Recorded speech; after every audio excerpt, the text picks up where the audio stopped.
안녕하세요. 김정걸 선생님입니다. 선생님이 앞에 제시한 영상은 잘 보셨나요? 어떠한 사람이 축구공을 가지고 현란한 드리블을 하는 장면이에요. 그렇다면 이런 현란한 드리블을 잘하려면 운동 체력 중에서 과연 어떤 운동 체력이 필요할까요?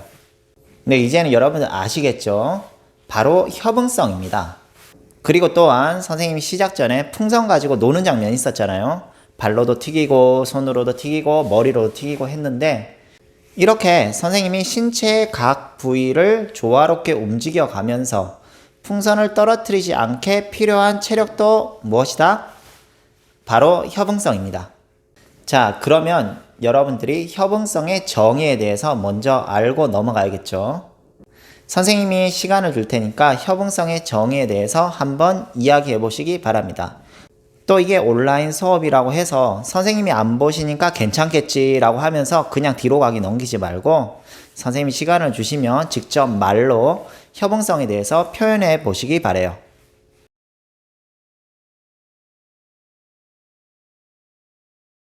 자, 한번 말해 보셨나요?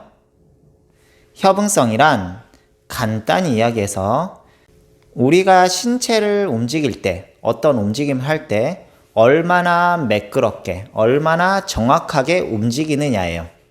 그렇다면 매끄럽고 정확하게 움직이려면 우리 신체의 각 부위들이 어떻게 움직여야 될까요? 조화를 이루어서 움직여야 돼요. 아까 전에 선생님이 풍선 튀기기를 하는데 손 따로 놀고 발 따로 놀고 머리 따로 놀고 이러면 제대로 풍선을 튀길 수가 있을까요? 풍선이 저쪽 편으로 날아가는데 내 손은 치려고 하는데 다리가 안 움직여요. 그러면 풍선 튀기기가 안 되겠죠. 자, 선생님이 좀 더 이해하기 쉽도록 비유를 들어서 설명해 드릴게요. 자, 화면에 보시면 선생님이 자동차 한 대를 그려놨어요. 정말 멋진 자동차죠. 잘 그렸죠. 자, 위에서 본 자동차 모양인데 왼쪽 오른쪽에 검정색 동그라미는 바퀴를 의미합니다. 만약에 이 자동차가 앞으로 나가고 싶어 한다고 생각해 봐요. 자, 그렇다면 이 자동차에 달린 네 가지의 바퀴, 네 바퀴는 어떻게 움직여야 될까요? 이 네 바퀴는 모두 협력해서 앞으로 움직이도록 해야 돼요. 그래야지 자동차가 앞으로 나갈 수 있으니까요. 그런데 만약에 이 네 바퀴가 화면에 보시는 것처럼 제각각 움직이는 거예요. 한 바퀴는 앞으로 굴러가는데 한 바퀴는 왼쪽으로 가려고 하고 한 바퀴는 오른쪽으로 가려고 하고 또 한 바퀴는 뒤로 가려고 하는 거예요. 그러면 과연 앞으로 나갈 수 있을까요? 절대 못 나갑니다. 자, 그러면 이걸 협응성에 비유해서 설명해 드릴게요. 선생님이 앞에 제시한 바퀴 네 바퀴가 쭉 굴러서 앞으로 자동차가 나가는 것은 협응성이 좋다라고 이야기를 할 수 있어요. 근데 반면에 두 번째 예시처럼 바퀴가 제각각 움직여서 앞으로 나가지 못하는 것은 협응성이 안 좋다라고 이야기를 할 수 있는 거예요. 자, 여러분 좀 이해가 되시나요? 자, 그렇다면 이걸 한번 생각해 봅시다. 만약에 협응성이 좋은 사람이 있다면 어떤 것을 잘할 수 있을까요?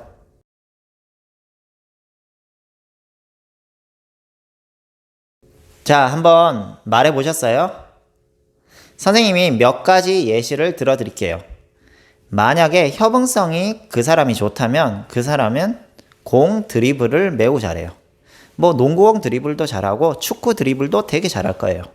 그 다음 두 번째, 그 사람이 협응성이 좋다면 공을 정확하게 던질 수가 있을 거예요. 내가 공을 잡고 정확하게 던질 수가 있어요.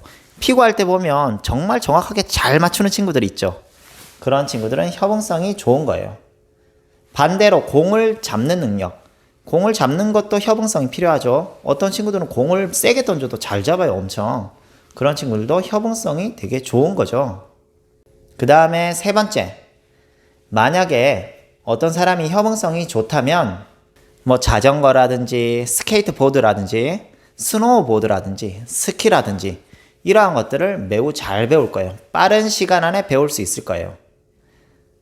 선생님도 학생 여러분들과 수업을 하다 보면 똑같은 걸 가르치는데 어떤 친구들은 배우는 속도가 조금 늦는 친구가 있고 또 어떤 친구들은 배우는 속도가 상당히 빠른 친구가 있어요. 그렇다면 배우는 속도가 상당히 빠른 친구들이 협응성이 좋은 거죠. 보통 이런 친구들을 우리가 운동신경이 좋다 이렇게 얘기하죠. 운동신경이 좋은 친구들이 협응성이 좋은 겁니다. 자, 선생님이 여기서 운동신경이 나쁘고 협응성이 나쁜 친구들을 비하하거나 뭐 안 좋다고 생각하는 거 아니에요. 사람마다 능력치는 모두 다르니까요. 그 사람은 이걸 잘하는 반면에 또 다른 걸 잘 못할 수도 있는 거죠. 혹시나 오해하지 말아주셨으면 좋겠어요. 자, 그럼 여러분들 협응성에 대해서 완벽하게 이해를 하셨나요? 자, 그러면 이제 우리가 협응성을 기르기 위해서는 어떤 운동을 해야 될지를 배워야 되는데 요걸 하기 전에 잠시 선생님이 다른 이야기를 하고 넘어갈게요. 여러분들 혹시 이런 생각 안 해보셨어요? 우리가 운동 체력을 현재 배우고 있잖아요. 순발력, 민첩성, 평형성, 협응성 배우는데 순발력은 마지막에 력자가 들어가요. 력자. 그런데 평형성, 민첩성, 협응성은 마지막에 성자가 들어가요. 도대체 왜 이렇게 넣었을까요? 자, 선생님이 설명해 드릴게요. 자, 순발력이잖아요. 력자가 한자인데 이게 힘력자예요. 자, 순발력이 뭐예요? 내 신체의 힘을 모아서 폭발시키는 능력이죠. 그렇다면 이것은 힘과 관련이 있는 거예요. 그래서 힘력자를 쓰는 거예요. 하지만 민첩성, 평형성, 협응성은 생각해 보세요. 조금 힘과는 어때요? 거리가 좀 멀죠? 오히려 힘보다는 뭐 어떠한 운동 감각과 관련이 있어요. 그래서 요 성자를 쓰는 거예요. 성자가 성질할 때 성에 어떤 성질이다 이렇게 할 때 요 성자를 쓰는 거예요. 자, 이렇게 생각하시면 이해가 빠를 거예요. 자, 그러면 다음 순서로 넘어갈게요. 우리가 어떤 운동을 하면 협응성을 기를 수 있을까요? 여기 대해서 한번 알아보도록 하겠습니다. 체육관으로 나가서 배워보도록 할게요. 순간이동 하겠습니다. 자, 선생님이 여기 체육관에 나왔는데요. 요 체육관이 지금 어떤 원인인지 모르겠지만 소음이 조금 심합니다. 그래서 선생님이 이렇게 마이크를 들고 마이크로 좀 녹음을 하고 있는 거예요. 그래도 좀 소음이 좀 들어갈 수는 있는데 그 점에 대해서는 양해를 부탁드리겠습니다. 자, 그럼 협응성을 기를 수 있는 운동에 대해서 알아볼게요. 물론 이것도 상당히 많지만 선생님이 대표적인 거 몇 가지를 소개하도록 하겠습니다. 선생님이 첫 번째로 소개할 운동은 공을 드리블하는 거예요. 이렇게 우리가 농구공을 드리블하기 위해서는 단순히 신체 중에 팔만 사용되는 것이 아니죠. 아주 미세하지만 팔도 사용되고 내 상체의 움직임, 그 다음 내 하체의 움직임, 신체가 고루고루 조화롭게 움직여야지 내가 드리블을 잘 할 수가 있는 거예요. 자, 이거를 선생님이 한번 해보겠습니다. 자, 처음엔 공 하나로 해볼게요. 하나로 이렇게, 자, 이런 식으로 드리블을 해봅니다. 자, 작게도 해보고, 이렇게 드리블을 작게도 해보고, 그 다음에 길게도 해보고, 그 다음에 드리블을 양손으로도 해보고, 양손으로 왔다 갔다. 뭐 할 수 있으면 다리 사이도 넣어보고요. 이번엔 난이도를 조금 높여서 선생님이 공 2개로 양손으로 드리블을 해볼게요. 선생님도 오른손잡이다 보니까 좀 오른손은 잘 되지만 왼손은 좀 잘 안 되거든요. 자, 그래도 한번 도전을 한번 해보겠습니다. 자, 이렇게 공 2개를 준비해서 오른손, 왼손 각각 드리블을 한번 해보도록 할게요.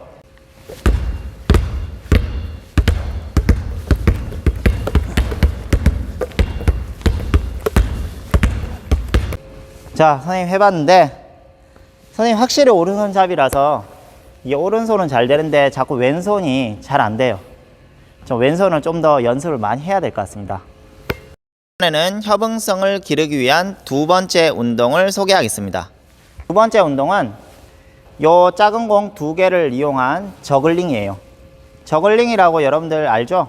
공을 떨어뜨리지 않고 손 위에서 계속 이리저리 주고받는 걸 말하는데 처음에는 여러분들 가장 난이도가 쉽게 공 2개로 해보는 거예요. 2개로 하나를 던지고 이쪽 공을 이쪽으로 옮기고. 자, 실제로 그냥 한번 해볼게요.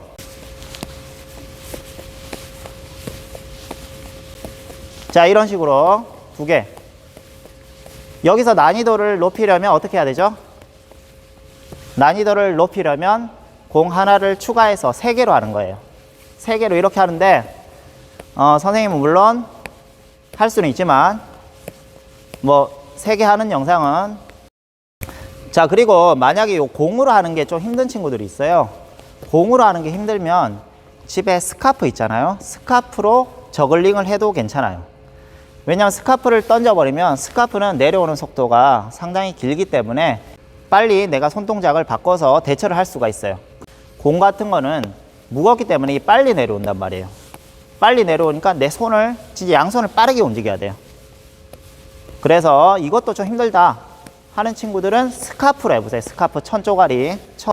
이번에는 협응성을 기르기 위한 마지막 운동인 풍선 떨어뜨리지 않기를 소개하도록 할게요. 자, 이것은 선생님이 앞선 영상에서도 했었죠. 풍선 떨어뜨리지 않고 이렇게 위로 쳤잖아요. 뭐 이렇게 해도 괜찮고 손으로 해도. 손으로 하는 게 제일 쉽죠.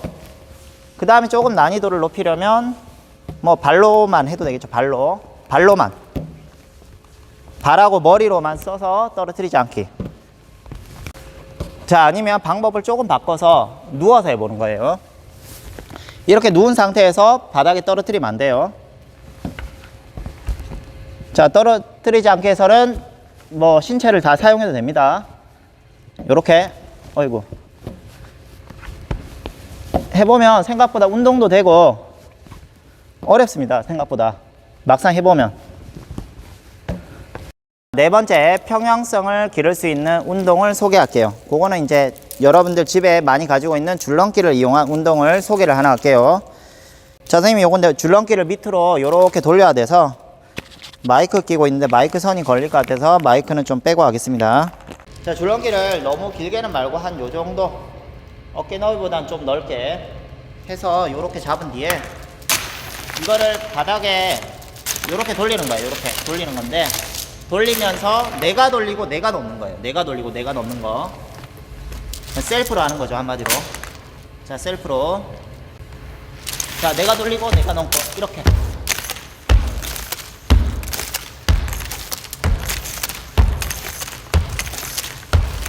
이렇게 하는 방법이 있고요.